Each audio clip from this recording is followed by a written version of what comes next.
They told you the material world was the only real thing. That what you can touch is truth and what you can't is fantasy. But let me ask you this, can you touch love? Can you hold a thought in your hands? Can you put a soul under a microscope and still know what it's made of? The greatest truths are invisible, and the most powerful force you'll ever feel won't come from matter, it will come from spirit. Spirit is not some ethereal escape, it's the origin, the blueprint, cause before the effect. Matter is the shadow it casts. It follows, it reacts, it mimics. Remember, you are not a brain generating consciousness, you are consciousness projecting a brain. The world didn't make you, you are making the world, through perception, through energy, through awareness. Spirit becomes form. Spirit before form. Mind before muscle. Essence before ego. And yet they've trained us backwards. They've taught us to chase matter, to count dollars, calories, likes, to believe the body is God and the soul is superstition, to measure life by output, status, and speed. But matter is a mirror. It reflects the spirit behind it. When your spirit is fractured, the world around you falls apart.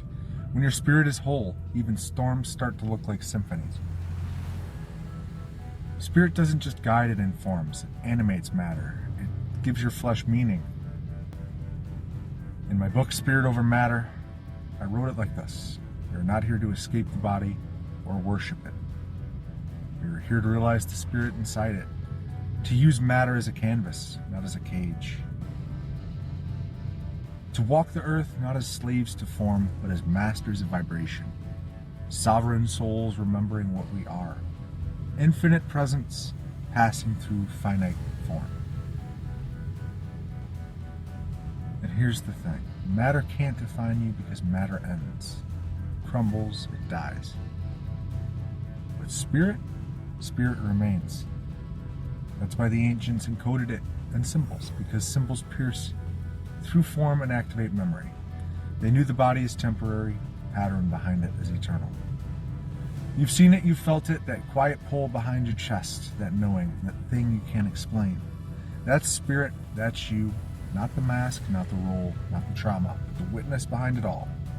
Unmoved, untouched, and undeniable.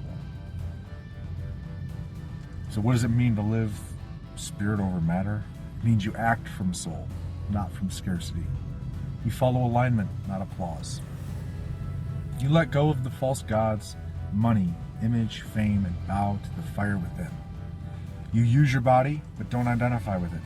You experience emotions, but don't let them run your destiny. You speak your truth, not because it's profitable, but because it's holy. You become the bridge between heaven and earth. Not just a human, not just a spirit, but the meeting point, the fulcrum, the incarnation of divinity in motion. And you realize this. Every breath is a choice between illusion and remembrance. Every moment's a test. Will I serve the flesh or express that inner fire? Because spirit over matter isn't a slogan. It's a revolution, a reordering of reality itself, infusing earth with heaven. Walking through the simulation with your crown lit, your heart open, your soul on fire, not to get out, but to light it up from the inside. This is the path of those who remember. And if you're hearing this, you're one of them. So here's what I'll leave you with.